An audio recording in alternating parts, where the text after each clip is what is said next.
All right, hello, this is Travis Kassab. In the last video, I talked about tokenomics and token launches when it comes to Web3 tokens. And in this video, we're going to talk about the looming SEC regulation of Web3 tokens. Let's get into it.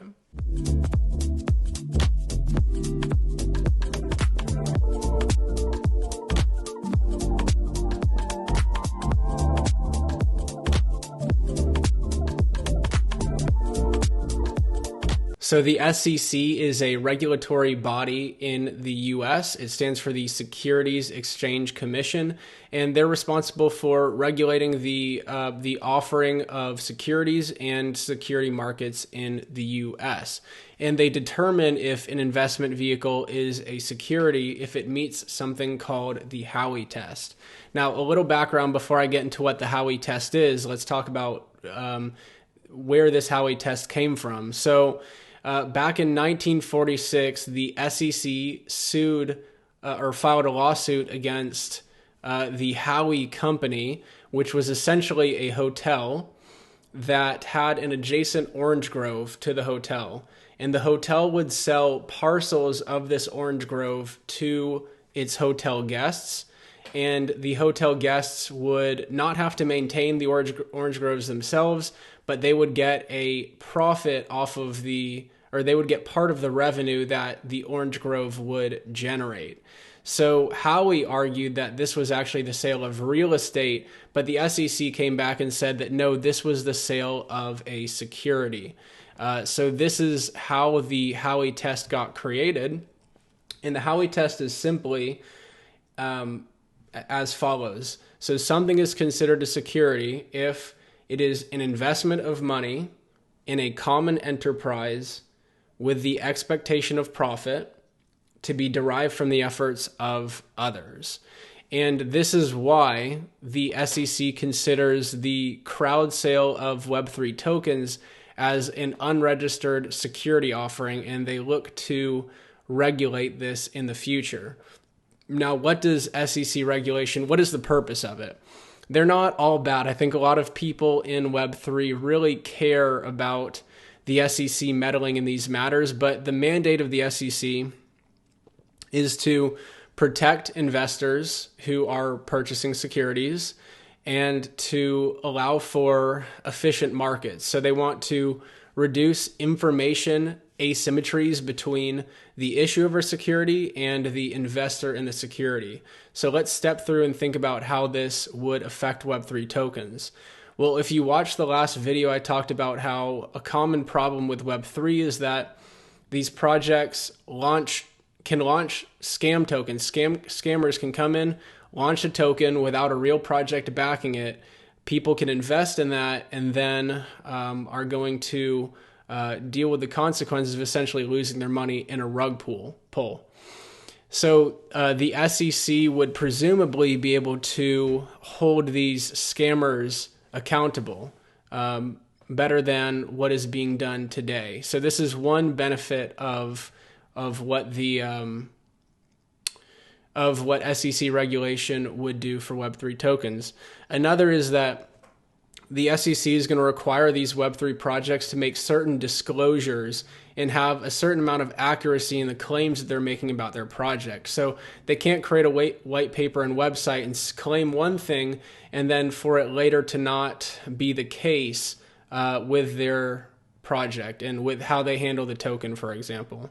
So this is going to create potentially more, it's going to reduce the asymmetry in information between the investor and the issuer of these securities. So these are a couple good things that could come out of the SEC regulation.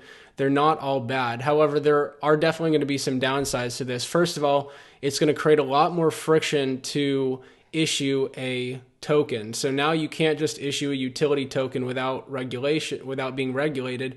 You're going to have to go through these legal processes that are assigned to you by the SEC. So that's going to create more time to launch the tokens, and it's going to cost a lot more money to do that because you're just going to have more legal overhead. And so fewer people are going to have access to the funding mechanisms of Web3 tokens. It was kind of nice before because if you were a smart engineer who didn't have, or entrepreneur who didn't have any access to capital, you could launch a token very quickly and get funding. But I think that those days will be coming to an end in the next several years with these looming SEC regulations. So some of you might find it funny that we're looking at Web3 tokens from the perspective of 1946 and the Howie Test, that this was something about orange groves over 50 years ago, and we're looking at these brand new digital assets from that regulatory framework.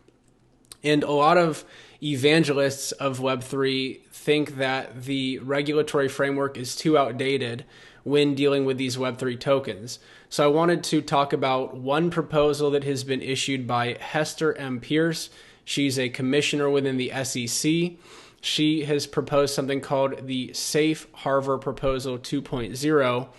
It's essentially where we would allow these Web3 projects to launch a token, to have a crowd sale of their tokens, as long as they decentralize their project within 3 years, meaning that the token gets decentralized enough to enough different token holders so that it would be adequately decentralized. What this is doing is it's taking advantage of the fact that when you look at an asset, the definition of whether or not it's a security is not static, meaning that something that starts as a security, it could start as a security offering, could eventually down the line be considered a non-security. And this is exactly what has happened with Ethereum.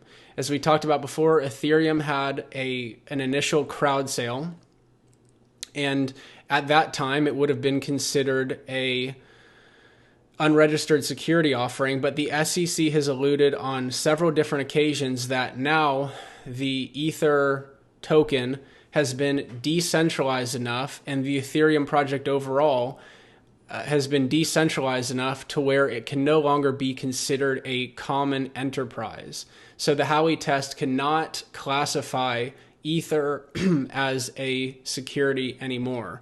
This is at least what the SEC has alluded to. They have not explicitly said this, but when you read between the lines on what they have said, you might come to this conclusion. So the last thing to talk about, the SEC is not the only regulatory organization that has stake in the development of Web3. There are others in the US, from the Fed, Treasury, CFTC, OCC, CFPB, FDIC. And I just wanted to explain that there are many different moving parts when we're talking about regulation. It doesn't just come down to the SEC. In the annual report by the founder of Masari, whose name is Ryan Selkis, he created a beautiful, very long and detailed annual report on the state of crypto and Web3. He talks about how all of these organizations that I just mentioned go from basically neutral on Web3 to openly hostile. So there's really there's not a ton of support at this time within the US government in terms of Web3. These lawmakers and these regulators, really, this technology is moving so fast for them, and they're trying to grapple with what it means in terms of the US. Is it going to threaten the US dollar reserve currency status? What does it mean for privacy? What does it mean for taxation?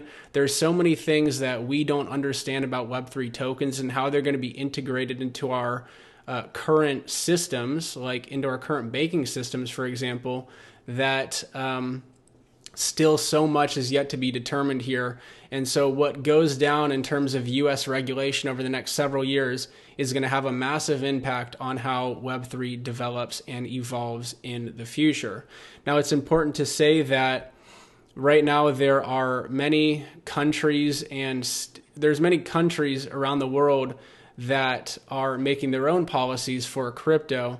And I want to mention that there are some safe haven or some crypto-friendly geographies that are coming up, like Berlin, Germany is one, Lisbon, Portugal is another. And then there are US states that are trying to make a name for themselves by being more Web3 friendly. And there, of course, everyone is trying to who see the value in Web3. They're trying to attract those entrepreneurs and those businesses so that their state incorporates really disruptive, value-creating technology companies, right? And so a couple of these states are, Miami, Florida, Austin, Texas, Wyoming. These are some more friendly states within the U.S. Okay, so that's a wrap up on the regulation with Web3 tokens. I'm not an expert here, but I had to talk about this because it's definitely something big that is going on right now, and that is going to really affect the evolution of Web3. So it's boring to talk about government regulation, but as product designers in this space, I think it's important to understand that this stuff is happening in the background, and it's really going to impact how Web3 and where it flourishes in the future. Now, all the tokens I talked about in the previous videos so far have been fungible tokens. And fungibility just means one asset can be replaced by another equivalent asset. So an example of fungibility, currency is a really good example of something that is fungible. If I have one $10 bill, it's the exact same thing as another $10 bill. And I can trade these $10 bills with a friend all day, and there would be not really any exchange of value. We would consider that a fair trade, right? Because those two $10 bills are fungible to one another. But there are something called non-fungible tokens that have their own totally unique use cases that we're going to talk about in the next video. This is a very exciting development that blockchains have also made possible. So it's not just fungible tokens, it's non-fungible tokens as well. And we'll talk about it next. Thank you.